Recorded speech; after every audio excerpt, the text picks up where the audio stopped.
My name's Joey Falco. I'm a writer on Heroes Reborn, and you're listening to the Primatech Files. Hey, Primatech peeps. Welcome back to the Primatech Files, a Southgate Media Group podcast dedicated to all things Heroes Prime and Heroes Reborn related things. I am Lilith, and joining me, as always, is... It's me, Ricky. Hello. Today, we have a special treat for you guys. It's another interview. Yes, another one. And this time, we are back with Joey Falco, a writer on Heroes Reborn, who has worked on a lot of interesting things in the Heroes Reborn universe. So we're going to pick his brain. So would you like to introduce our audience to you in case they are unaware? Sure. I spent the past season writing Heroes Reborn. I wrote the fourth episode specifically, but I was on set producing the final two, episodes 12 and 13. I also wrote the mobile game, if anybody played Heroes Reborn Enigma, which was thrilling. And yeah, I love it. It's addicting. Yeah. It was a bizarre but fun experience. And I am in the process of finishing up Godsend, which is a 5-issue comic that explores the origins of Farah from the show. So looking forward to that. So you wrote the mobile game, and I just really want to know, because I think we've asked a couple of people this, but near the end where you see like loads of vials and they have like TK, which obviously I believe is like telekinesis. Yes. There's one I think that says WT. Do you know which WH. one? WH, that's it. WH. Do you know what that stands for? I have absolutely no idea. Oh no. That was not scripted. That was some little flourish that one of the game designers added, and I have absolutely no idea what he was thinking when he did it. So I couldn't tell you. I'm sure it's I know what it is inside now. joke. It's And his someone's girlfriend's initials. Yeah. Okay. Yeah, I really enjoyed the game. Yeah, it's a really good game. I'm not a big gamer, so we got like a little preview copy, and it was so difficult to kind of play the game without looking at like walkthroughs on YouTube and stuff like that. I just got I know a couple. I'm incredibly jealous. They didn't even give me a preview copy of that game. Oh no. So yeah, it was begrudgingly spent $4 on it, but it was challenging. I still haven't beaten it. I know all the answers. I know exactly how to beat the game because I wrote a script and know exactly what to do, but I don't have the dexterity, I guess. I'll get there eventually.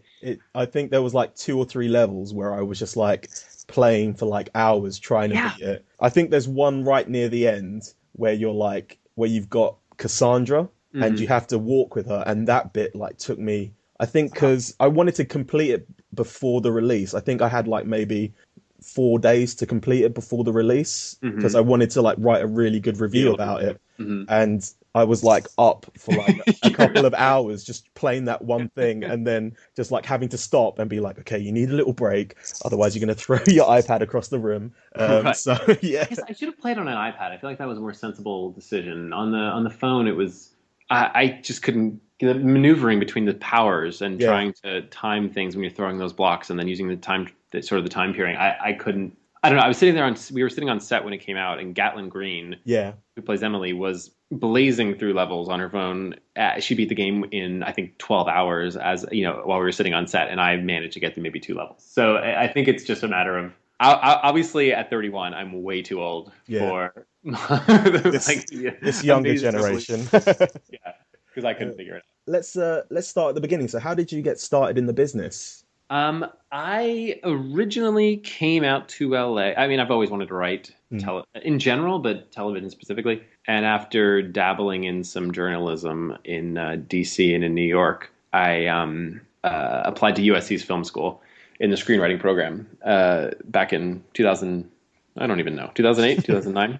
Graduated in 2009, so I know that. But so that was an amazing kind of, for me, having no understanding whatsoever of how Hollywood functioned or who you had to know and how to get a script into the hands of this person who can then get into the hands of that. I knew nothing. So USC was a really great kind of incubator into that world. And then from there, you spend several years struggling, sending scripts to people who don't want to read them and all sorts of lovely things like that until eventually I sold a couple of shows that to some sort of burgeoning networks that were sort of developing scripted programming for the first time a few years back. And then finally a show that I wrote ended up being bought by Tim Kring's production company about 2 years ago. Okay.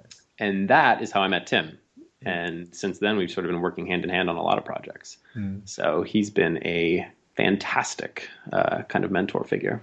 Yeah, I had an interview with James Middleton as well, and he had nothing but kind words about you.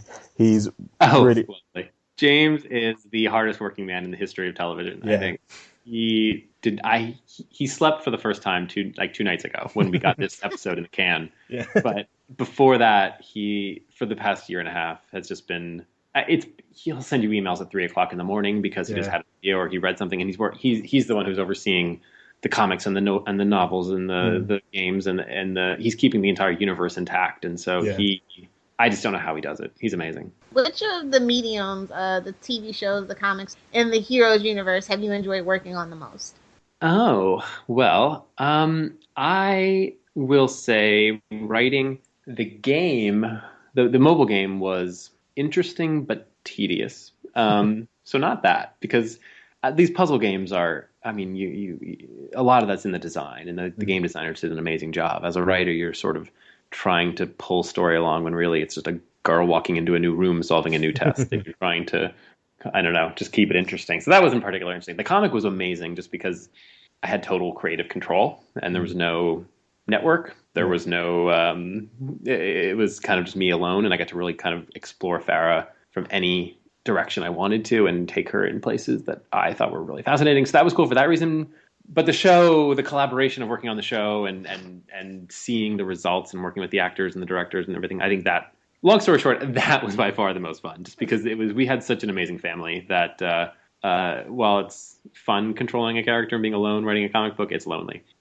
So having people like John Jones, who directed the final 2 episodes, working with him day in and day out for 11 weeks in Toronto while we shot these last 2 was just the most eye-opening, amazing experience I've ever had. Heroes. Did you watch the original series? And if so, which was your kind of... yes. Did you watch it while it was on, or did you binge watch it? I did both. I watched it as a fan ages ago. Felt like ages ago. Then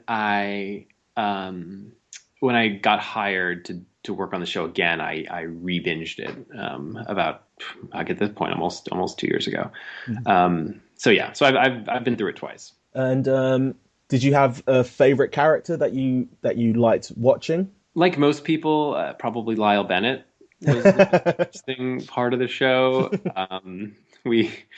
We talked long and hard about bringing him back as a Lila Bennett who'd undergone a sex change, but for some reason that didn't get through the network censors. I loved. I'd say my favorite character, even though it wasn't a real main character, was Claude Rains, Invisible Man. I just loved Christopher Eccleston, and I thought he was just so curmudgeonly while being charming, and I just loved how he had this willingness to do the right thing. Even though he hated people and wanted nothing to do with people, he was still willing to save people. I just loved everything about that character. I wish there could have been more of him. I wish we could have gotten him to do do Reborn as well. But I guess we're talking main characters. I was always partial to Claire and her relationship with her dad. I just think it was always sort of the heart and soul of the show. And when I was watching it for the first time, and I don't know, I must have been 20 when it came out. I just remember sort of identifying with that idea of what desperately wanting to fit in. That sort of she was going through in the first season, especially, and just everyone has their own reasons why they're unable to, and so I just that journey kind of clicked with me the most. How about you? Hero all the way. Yeah. I just loved. I think he was a ray of light in a very dark time for that show. HRG. Jack Coleman is just the bee's knees. He is. So last night was particularly bleak for you, right? Yes. I am butthurt, let me tell you. It's not the first time he died on the show. Let's just say. Yeah, that's true. Yeah, that's never true. Know. But there's no Claire to bring him back. I'm writing fanfic. Don't even worry about it. And then I'm just gonna shove it under. I'm gonna mail it to Tim Green and go, please put $100 bill on it. Anyway, what kind of research did you do in preparation for working on Heroes Reborn, other than binge watching? Other than rewatching the show, it's hard to. It's not the kind of show that really requires a specific kind of research. I mean, Once we sort of settled on what the show was going to be about, did a little bit of research on particularly the sort of Erica Kravitz story, the sort of her Malthusian kind of philosophy of human life and how certain, I don't know, I did a little bit of sort of research into population control, let's just call it, and certain philosophers that believe in that, just to sort of get Erica's voice across properly, and some of her sort of corporate ethos, that sort of read a few biographies of some CEOs, and just to sort of make sure she seemed authentic. But really, it's not the kind of show that you can research. It sort of has to come from an organic human place that is just, I don't know, it should come from real life, hopefully. We talked to Nazneen, and she said that you were one of the writers who just took such an active input into writing the character of Farah. Why did you glom onto that character so much, and why did you want to write for her so much? I suppose it was always my goal. Part of it was coincidence that she happened to be, we had a need for a new character in episode 4, which I was writing. So she just sort of organically appeared in my episode, which enabled me to sort of create her in a way that seemed interesting to me. Going into the show from the beginning, I wanted to do a Muslim superhero, and sort of create a character that came from a philosophy and a viewpoint that a lot of people villainize and have stigmas about, and show her kind of overarching human qualities that are universal and anyone can identify with. And so it was always the goal to do a sort of strong female Muslim character. And when we had a need for someone to be watching Melina in episode 4, I just decided it was time to pop Farah in there. And then in terms of the comic, we were pitching ideas of what they knew El Vengador was going to be the story in the first comic that we were going to put out. But then there was sort of a big question mark of what the second comic series would be. And so I adamantly begged James and Tim to let me explore Farah's origins, because I wanted them. I feel like every time we were pitching episodes, I tried to ham-fist a Farah origin story conversation in episodes as she was talking to Angela or she was talking to Melina. But then, of course, those things just get cut as you have to sort of chop your episode down to 42 minutes. But then finally, I got the opportunity to explore all of that in the comics, and so I was super excited to really dig into that. And it all takes place like right after 9/11, and Farah living in New York City at the time, which was just such a rife. A place rife with for a girl like her to be Muslim in New York when people are getting persecuted just because of the way they look. And it's obviously very resonant today as well. And other things have sort of gotten heated again, and especially in the States and in Europe. So I think it's a story that hopefully connects to a lot of people. Yeah, Jimmy Jean-Louis put out a picture of like one of the covers, and it just kind of blew my mind, because I was like, oh, so that's where they're going with it. So yeah, I'm really looking forward to it. Was there when she prays on camera, like, was that like a conversation, or did it just kind of go unnoticed? Because I thought that was like kind of a big deal, actually. I wanted it to be a bigger deal. It's one of my, I guess, if there's a regret of the show, is that we didn't get to explore her religion further in subsequent episodes, and really kind of dive into how she derived her strength from that, and how it sort of drove her as a character. So the plan was always from day one in the script was,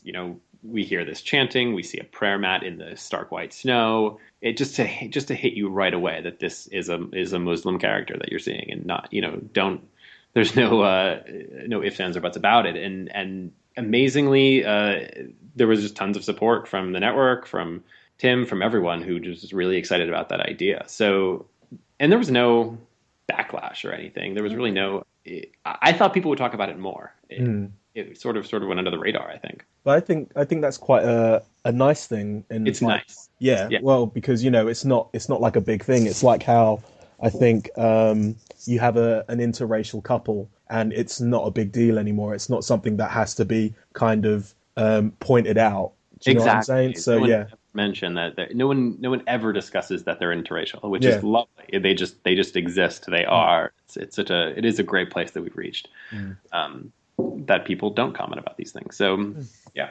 But besides Farah, which Heroes Reborn character have you of the new characters did you enjoy the most?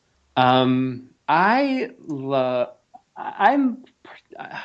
torn, I guess, between two. That's fine. I'm always been partial to Melina. I originally really wanted to make her I don't know if you are fans of the Kick-Ass comic, but Mm, I really wanted to sort of model her after Hit Girl in that, and just someone who has sort of been raised in this isolated area, doesn't really understand modern society, is just mm, destined to save the world, and so she talks in this very sort of fierce, the way, I mean, there were, again, I quickly bumped into 8 p.m. on Thursday on NBC realities in terms of some things I could and couldn't say when it came to. So she was very much watered down from maybe what she was originally supposed to be, but I always sort of liked the spunk and that she had as a character. She was really fun to write. And then Erica, I really enjoyed writing. I think she's a challenging villain. She's mm, not your obvious villain. She doesn't have a power. She doesn't necessarily kill people directly. She has a philosophy that some people might even agree with in a weird, twisted way. But because of her, I'm always, I don't know, I'm very fascinated just in general by Silicon Valley mm. CEOs and its leaders and what they're doing and their claims to be saving the world and changing the world, and really they're just designing better ways to get a cab or better ways to get food delivered to you, and I just find there's some of the hypocrisy really fascinating, and I'm always into that world, and so it's like getting to write some of Erica's speeches and just her ethos was really kind of exciting. Told you Renatus was a thinly veiled Google. I told you.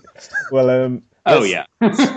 speaking of Erica and kind of Joanne, was there the theme of them like killing basically with the scissors? Was that kind of intentional to kind of link them together and link them And to a certain someone? a certain someone, yeah. I think it was a wink when we did it originally with Joanne. The clear wink was to Siler killing his Mm, mother, back in the original series, and his mom attacking her with those scissors, and her mm, getting stabbed with them, and it's which was in a sense, you can think of it as the first act of Siler turning into something mm, dark and different. And so for Joanne, it became, when we were, having her take her first act towards someone darker and different, the scissors were kind of the obvious choice. And then when Erica had to do the same thing and to make her first kill, we just said, fuck it, let's do it again. At least, we thought we wanted to make it a little different, so we stabbed a guy in the back of the head, which mm. felt at least terrain that we hadn't crossed yet. Yeah, But yes, it's a fun little hero's nod. Why scissors? There's no particular reason. I guess it's just it kind of makes sense that they have to stab him in the back of the head because that's the kind of Claire thing as well, and especially when his power is what it is, and a lot of people just be like, "Well, he can regenerate." well. That's exactly right. It was actually one of those very insightful notes from the network where it hadn't quite crossed my mind as we were sort of setting up those shots, that this guy's as a healer. I never thought of him as a regenerator. I Mm. always thought of him Yeah, as yeah, a Linderman style healer. yeah. But then one of the executives at the network very wisely said, people are going to wonder why hasn't he regenerated himself, and so we cleared him Mm. to knock him out for good, just to sort of just in case. Oh, I don't think he can regenerate mm. personally, but just to avoid argument. Yeah. Yeah. Also, after the death scene of the Doctor, I guess is what we're calling him. Uh, does Dr. it? Rapey, I think, is how people are calling him. Yeah. What young Taylor has something in her hand and it's kind of glowing red. I was just wondering, like, was that like a snow globe or something like that? Because I was just wondering if that was a kind of link Another or callback to yeah. sadly, no. Okay. That is one of those moments where the set decorating team had just sort of filled this house with strange, old, creepy little toys and books and things to sort of set that tone. And when we were shooting that scene, our DP, Itai Neiman, who's just brilliant and strange and lovely, thought it would add kind of an eerie. He just on a whim handed this 2-year-old, adorable little 2-year-old, this pink ball and told her to hold it, and it really did provide a kind of horror film tone that the scene was sort of lacking. It's just one of those spontaneous moments that it wasn't a snow globe at all, so it didn't. I wish it were a callback to that as well, but it's not. Fair enough. What was the best part of your experience working on Heroes Reborn? Other than the overwhelming critical support and praise of the show, which was just a delight each week. I know. I loved, like I sort of mentioned earlier, just it's a family, and that component is the best part of doing it and the saddest part about not doing it anymore. Just not being able to collaborate with some of those writers who I love so much, and some of these actors who I really truly started to love working with them and seeing what they accomplished. So that is great. And also, I don't know that I'll ever work on a show again that allows such batshit crazy storytelling. It is the weirdest show on network TV, and which makes it sometimes the most fun because, in those final, well, I was in Toronto doing those final 2 episodes, final episode in particular. I mean, we got to put 3 of our actors on harnesses and fly them. We got to we built a real flamethrower. We set off 200 some explosions outside of a city hall, a town outside of Toronto. I mean, we got to do things that were just bizarre and strange, and build an Escher maze out of shoji walls and shoji paper. I mean, it was just crazy, completely crazy, but so much fun, and it just enabled the most bizarre creative choices imaginable. But I can't imagine a lot of shows that sort of allow anything like that. Well, I did see that picture that you put up of Danika bumping into the wall, and you just kind of saying, just kind of mocking her. So I just thought I had to bring that up because I said I was going to when you that tweeted day it out. I mocked it. I laugh about it now. But that was the scariest day of my life on set. While we were Danika is a trooper and willing to do anything, and so when we built this crane, this very strange crane. We shot that scene inside the Royal Ontario Museum in Toronto. If anyone's ever been there, they have this really bizarre staircase called the Staircase of Wonder, and it's a 7 or 8 story drop down the middle of it. And so we built this strange little crane that we connected Danika to, and yanked her up several flights in the middle of the staircase. And I was just watching her standing next to Danika's mother, who didn't flinch at all, and Danika doesn't flinch at all, and I'm just waiting for some terrible thing to happen. I'm just thinking, oh my God, what have I done? This is it. This amazing actress is just going to plummet to her death. And I was just seeing the worst. It's funny to laugh at now, but oh my God, that was a terrifying day. But it turned out really cool. I thought that sequence was awesome. Well, you were just getting her prepared for Jack Reacher, I suppose. Jack Reacher. I know how she's probably jumping off airplanes. Exactly. Knows what else. Holding hands with Tom Cruise, yeah. Yeah. So, before we get into the final 2 episodes, I just want to ask, besides the episode that you wrote, is there a favorite episode of Heroes Reborn of yours? Well, the finale, I will say, is probably my favorite, because there is so much happening. There's so much going on. Every character is undergoing some sort of incredible emotional trauma. The effects I think the VFX are the best we've ever done. Everything about it just sort of came together in a really fun way. So that's probably mine. What was your favorite this season? Really liked June 13th Part 1. Okay. So yeah, just because I really love those kind of time travel episodes. Yeah. How about you, Lilith? The premiere, hands down. What a love letter / apology to original Heroes fans. I found it very touching and moving the first time that I got to watch it. Oh, that's fantastic. Yeah, that was a really good episode. I love both. Those were definitely my favorite. For very sentimental reasons. Those were great. Definitely. So let's get on to the final 2 episodes that you're on set for. Can you tell us a little bit about your time on set? Sure. It was crazy. It was just such a crazy couple of episodes working with. John Jones is directed the 2 of them. He's this amazing guy out of the UK who has done some really cool miniseries over there, and hasn't done a lot of American TV yet, but I think we'll see more of him. But he's truly an evil genius, and was just so lovely to work with throughout all of it. So that was great. But I don't know. What do we want to talk about? Specific. Well, I know. Go on, are there specific scenes or stories or people or? Go on, Lilith. Okay, I'm kind of the technical person here because I used to be a production assistant and all that stuff. So, how long exactly did it take to shoot the last 2 episodes? a long time. Typically, I mean, a typical episode of television shoots in 8 days. These two combined, I mean, we prepped them for something like, I don't know, 4 or 5 weeks, which is way more than we usually do. And then to shoot them, we shot them together. So it wasn't as if it was one at a time. We were shooting sometimes scenes from 12 and 13 in the same day. So it was those combined, but most of our work was obviously on 13. I'd say it was 26 or 27 or 28 days to do the 2 episodes. So quite a bit longer than your typical episode of television. But part of that was just because there was very little of 2 characters standing in a room talking, which are scenes other than the Erica Taylor story in episode 12. Everything was huge and filled with, our stunt coordinator was on set every single day, because every single day we were throwing people in harnesses and throwing them up in the air, or killing people, or blowing things up, or anything like that. So it was a pretty wild time. Okay.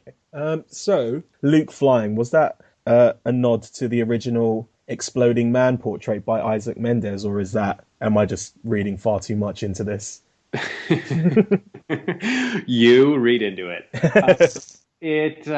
I'd say you read 50% too far into it. It was definitely a nod to Peter Petrelli in the season 1 finale. I don't think we ever even mentioned or considered that it could have been the actual intention of Isaac Mendez's original painting. I think that's a really interesting theory, and maybe it is the case. But we always talked about it was a nice nod to sort of coming full circle with all these characters, if it would be a bit of a nod to Peter. But yeah, good catch if it is. Well, that's, just reading too much into things is what I do. Yeah, that's clearly your specialty. So who do we have to talk about? Who do we have to talk to get Evernow actually made? But I want specifically, Rand and Miko to live happily ever after in Evernow. Inside so who game. do I have to pay? To get the 2 of them in there. Yeah, you could probably just pay Tim Kring. He would probably. I heard he actually wanted to make the game. Is that true? Or? Yeah, I would love if this were a real game. I think if the logistics of making a video game were a little simpler and a little closer to television, we probably would have made Evernow be, instead of Heroes Gemini, it would have been Evernow. It was just that we had to start Heroes Gemini a very, very long time ago, even to get it out today. It just takes an incredibly long time to build a game. And by then, sort of other things had been set in stone with Evernow in terms of the show. So if we had an extra year to produce the show before it had to come out, we could have done that. Sadly, it wasn't the case. I would have loved to have played Evernow. It was so much fun to. I mean, there was a writer on our show. I don't know if you've ever talked to him. There was a writer on our show named Nevin Densham. I've tried. He is one of the biggest nerds I've ever met in my life, in an amazing way. Just truly the video game junkie. He spends hours and hours and hours of every day playing games. So he was the in-house authority when it came to Evernow, and just kind of designed his fantasy game, his own personal fantasy game, into the show, and that's sort of what it became. So, but it's amazing. I get. I think there was a lot of. I think some people had complaints that it didn't look like the most modern video game on the planet. It didn't look like Call of Duty. It didn't look like Halo.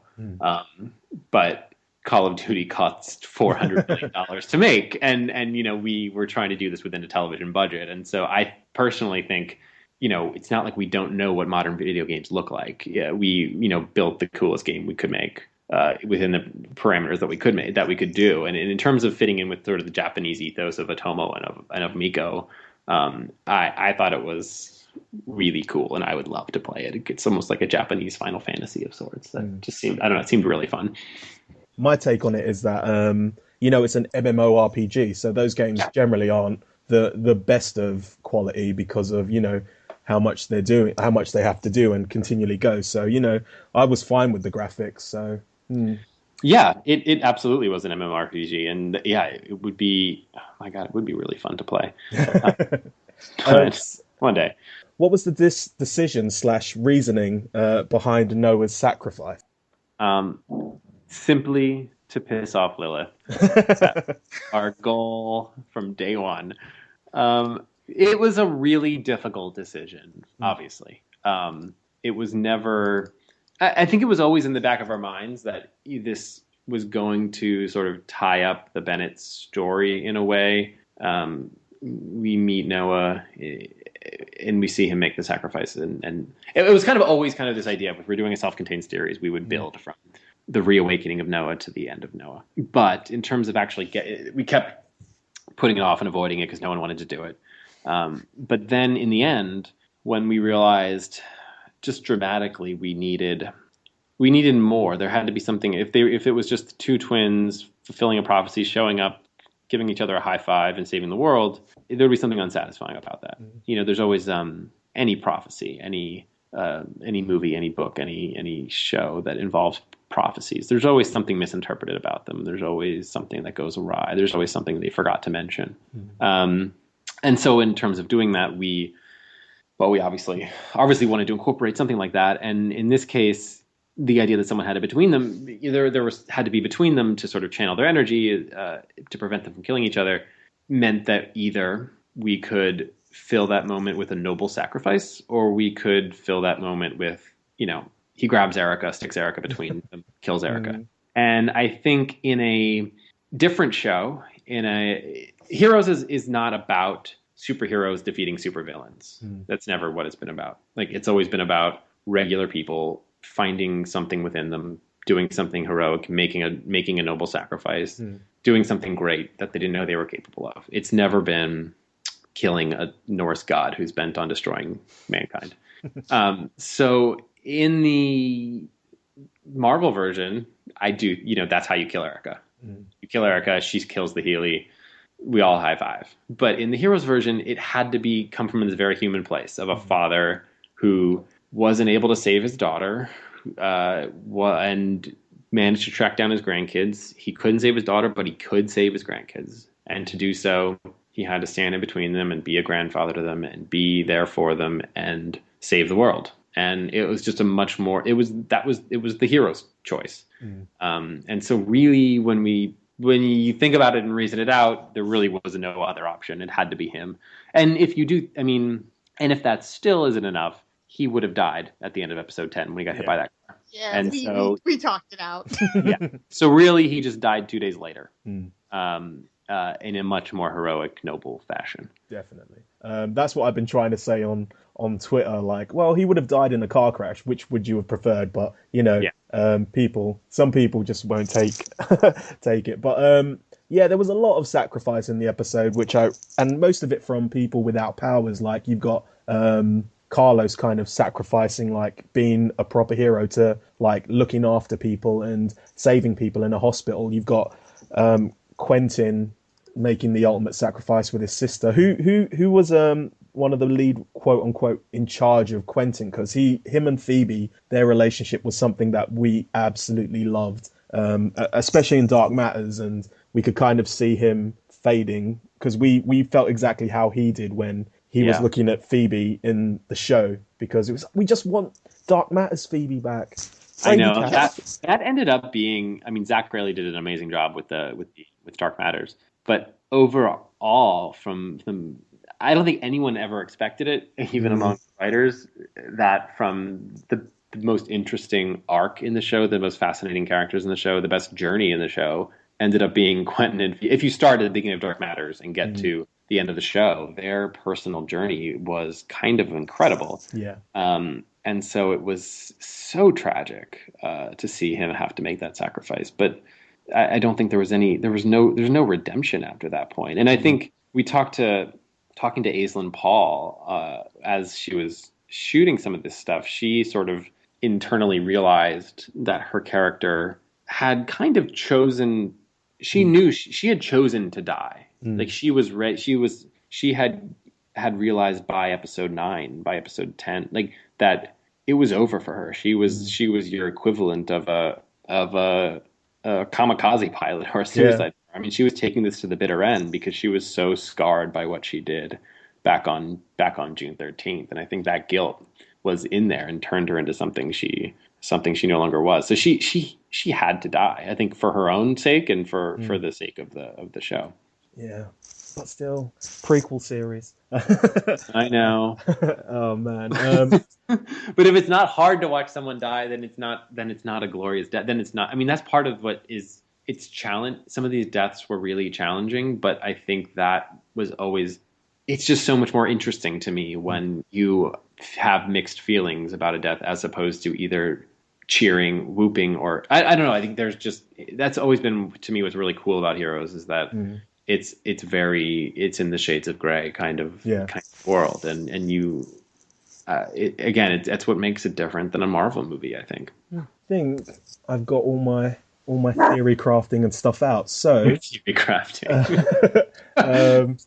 How about the ending? What do you think about the ending?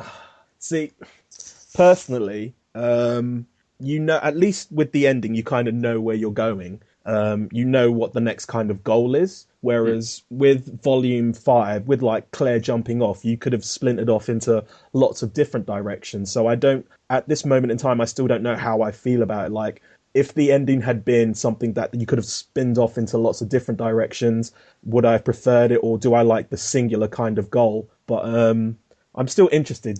I guess I don't know. I guess, would you have preferred it to end, 3 scenes earlier? Oh, that you didn't have the cliffhanger. I think with Tim's always said, or this is what I've always said. This is why Lilith is laughing. I've always heard that it's got a definitive, and you have to add definitive beginning, middle, and end. Mm-hmm. And so with that, it didn't have an end. It had a tease to another possible Heroes.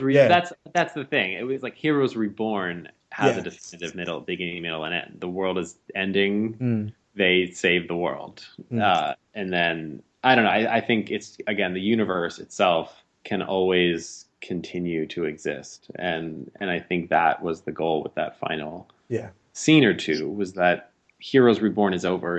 It had a beginning, a middle, and an end. But Heroes Reloaded. Heroes Reloaded. Well, we'll see. Never say die. I know. You guys missed the only thing that I swear I would have done different is like put at the end screen to be continued ? Like that's all I wanted you guys to do.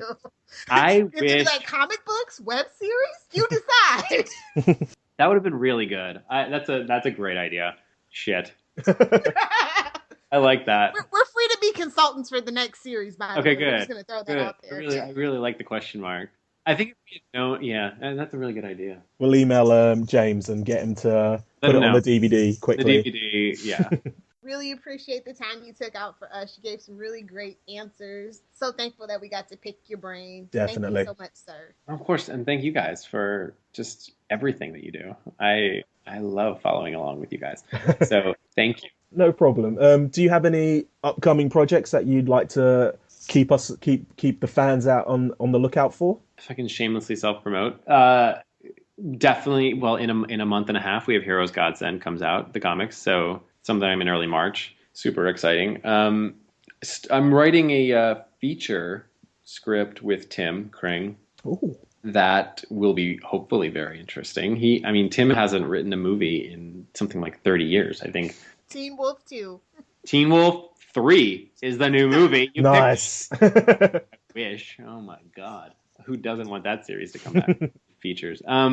Teen Wolf 2. So Tim and I are working on a movie that is based on a true story that I think will be really kind of a departure for him, especially for fans of Tim, especially just tonally. So hopefully we hear some news about that soon. But otherwise I have, there's some other things, a couple of TV projects. I wrote a book, a fantasy novel that I'm trying to put together and hopefully get some traction on that. But otherwise it's hoping for more heroes. Yes, definitely. If just off topic, oh no, don't worry. I was just going to ask about another comic if you knew if there was going to be anything past this, but I think I already know the answer. What is the answer? Well, they want to, and Titan are. I know Titan wants to. They really want to, apparently, according to James, and it's just who they wanted to kind of bring the story. And I think Miko was banding about, so I think that would be. I know there's been talk of doing Harris. Yes, Harris. So I don't know what the latest plan with Titan is, but last I talked to them, the plan was to do a Harris comic, which I think would be crazy fun. And to make him the hero of his own story, because that poor guy just died, and he was just the worst bad guy in the history of television. Everything he did got him killed.